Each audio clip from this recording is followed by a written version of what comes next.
Je vais en parler à quelqu'un qui a les promesses de Dieu sur sa vie. Ça fait longtemps. Mais il faut savoir une chose, que lorsque Dieu te fait une promesse, il ne faut pas t'attendre que c'est directement le lendemain que tu verras l'accomplissement de la promesse de Dieu sur ta vie. Non, entre la promesse et la terre promise, il y a une période de transition que l'on appelle le désert. Cela me rappelle d'une histoire du peuple d'Israël qui était en Égypte pendant 430 ans.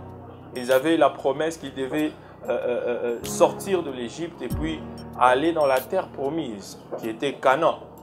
Mais nous savons tous que quand ils sont sortis de l'Égypte, qui était l'image de l'esclavage et tout ça, ils sont sortis de l'Égypte, mais ils ne sont pas allés directement dans la terre promise. Mais Dieu devait le faire passer par cette période de transition que l'on appelle le désert. Pourquoi le désert? Parce qu'il faut se rappeler que quand le peuple d'Israël était en Égypte pendant 430 ans, bien sûr qu'ils étaient des Israéliens, mais ils étaient des Israéliens d'apparence. Ils étaient des Israéliens de nom. Ils étaient des Israéliens de vue. Mais la réalité est que le peuple d'Israël, ils étaient des Égyptiens de caractère. Ils avaient acquis le caractère égyptien. Ils avaient acquis la mentalité égyptienne.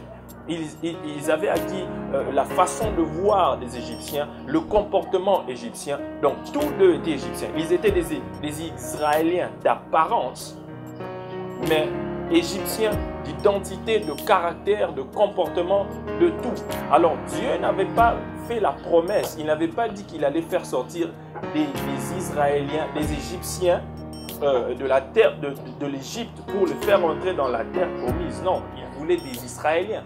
C'est pourquoi il les a fait passer par le désert, parce que c'est dans le désert que Dieu nous brise. C'est dans le désert que l'on est façonné. C'est dans le désert que Dieu nous donne son identité. C'est dans le désert que Dieu nous donne son caractère. C'est dans le désert que Dieu te donne la forme qu'il te faut. Donc, c'est dans le désert que Dieu est en train de te préparer pour ce qu'il a préparé pour toi. C'est dans le désert. Donc, si tu as la promesse de Dieu dans ta vie, ne crois pas que s'il te promet une chose aujourd'hui, tu le verras demain. Non, Dieu doit te préparer. Il doit te façonner. Il doit te donner la forme qu'il faut. Il doit te donner son caractère, sa manière de faire, sa manière de penser, sa manière de se comporter, de façon que quand tu seras dans la terre promise, que tu ne puisses pas rentrer en Égypte. C'est ça, pour que tu ne puisses pas rentrer en Égypte. C'est dans le désert qu'il est en train de te former. Et c'est aussi dans le désert. Pourquoi le désert? Parce que c'est dans le désert que Dieu nous donne une expérience personnelle avec lui. C'est dans le désert que tu arrives à connaître Dieu personnellement. C'est là où tu as une expérience.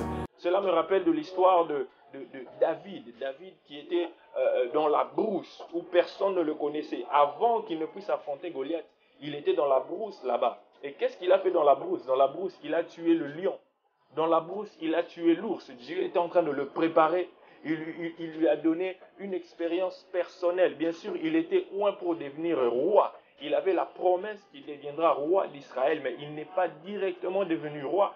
Mais Dieu l'a fait passer par une période de transition, qu'on appelle le désert. C'est une période de préparation. Dieu a préparé David.